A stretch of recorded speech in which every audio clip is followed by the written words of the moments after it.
নমস্কাৰ আপোনালোকে চাই আছে অসম 24 এই মুহূৰ্তত জুবিন প্ৰেমী সকলৰ বাবে আহিছে এক খবৰ জুবিন গাৰ্গক কেন্দ্ৰ কৰি নিৰ্মাণ হ'ব নতুন অসমীয়া চলচ্চিত্ৰ লভ ইউ জুবিন দা অসমৰ জনপ্ৰিয় কণ্ঠশিল্পী জুবিন গাৰ্গৰ অনুৰাগীসকলৰ বাবে আহিছে এক বিশেষ সুখবৰ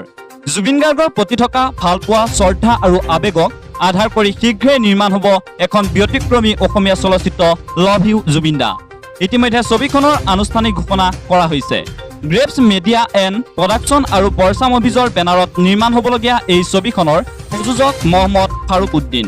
কাহিনী সংগীত আৰু পৰিচালনাৰ দায়িত্বত আছে জনপ্ৰিয় সংগীত পৰিচালক শ্ৰী প্ৰীতম অসমৰ লগতে পশ্চিমবংগৰ বিভিন্ন মনোমোহা স্থানত দৃশ্যখনৰ কাম চলিব বুলি জনাইছে প্ৰযোজকে এগৰাকী জুবিন গাৰ্গ অনুৰাগীক কেন্দ্ৰ কৰি আগবাঢ়িব ছবিখনৰ কাহিনী নিজৰ প্ৰিয় শিল্পীৰ প্ৰতি থকা অকৃত্ৰিম ভালপোৱা আবেগ আৰু শ্ৰদ্ধাৰ এক সুন্দৰ প্ৰকাশ এই ছবিখনত ফুটাই তোলাৰ চেষ্টা কৰা হ'ব সেয়েহে এই ছবিখন কেৱল এখন বিনোদনমূলক চলচ্চিত্ৰই নহয় জুবিন গাৰ্গৰ প্ৰতি লাখ লাখ অনুৰাগীৰ অনুভূতিৰো এক প্ৰতিফলন হ'ব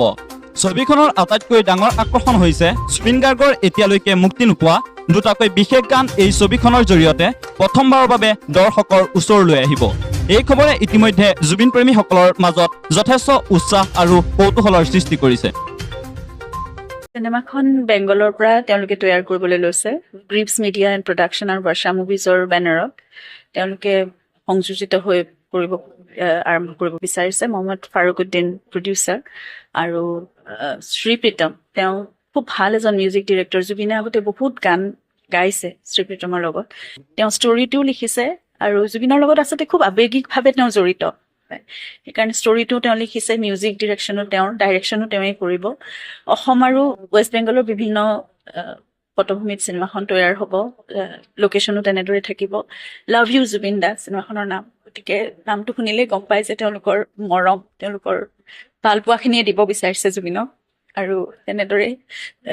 কোনেও সেই শ্ৰদ্ধাঞ্জলি শব্দটো তেওঁলোকে ক'ব বিচৰা নাই গতিকে সেই মৰমখিনিয়ে দিব বিচাৰিছে আৰু জুবিনৰ মই কাহিনীটো জানো যদিও এতিয়া কৈ দিবতো নোৱাৰি কিন্তু খুব ভাল পোৱা এজন নায়কজনে খুব ভাল পায় জুবিনক সেইটোৱে মানে সেই ভাল পোৱাটোকে তেওঁ খেদি ফুৰে সেইটোৱে এটা কাহিনীৰ মানে মূল পটভূমিটো সেইটোৱে আৰু গতিকে জুবিনৰ আনৰিলিজড দুটা গান ইয়াত মুক্তি পাব গতিকে সেইটো এটা ডাঙৰ কথা শ্ৰী প্ৰীতমৰ লগত আছিল আৰু আমাৰ পুৰণা বন্ধু নৱ আৰু বাপিতাৰ লগত আছিল সেই গীতটোত গতিকে সেই দুটাও মুক্তি লাভ কৰিব অসমীয়াও বহুখিনি শিল্পী কলা কুশলী ইয়াত জড়িত হৈ থাকিব চিনেমাখনত গতিকে এখন ভাল চিনেমা হ'ব বুলি ভাবোঁ আৰু তেনেদৰে মৰমবোৰ জুবিনৰ প্ৰতি শ্ৰদ্ধা মৰম তেওঁৰ সৃষ্টিৰাজি তেওঁক ভাল পোৱাৰ সেই শ্ৰদ্ধাৰ্ঘ্য সেইখিনি সদায় তেনেদৰেই থাকক এনেদৰে অমৰ হৈ থাকিব সেইটোৱে মই খুব সুখী হৈছিলোঁ প্ৰথম যেতিয়া তেওঁলোকে কথাটো কৈছিল কিন্তু তথাপিতো জানি ল'ব যিহেতু লাগিব সেইকাৰণে গোটেই ষ্টৰিটো শুনিছিলোঁ ভালকৈ তেওঁলোকে বিশদভাৱে গোটেইখিনি বুজোৱাৰ পিছত আমি কামটো কৰিবলৈ এতিয়া আগবাঢ়িছে তেওঁলোক আৰু শুভেচ্ছা জনাইছোঁ চিনেমাখন খুব ভাল হওক আৰু সকলোৱে আদৰি লওক সেইটোৱে কৈছোঁ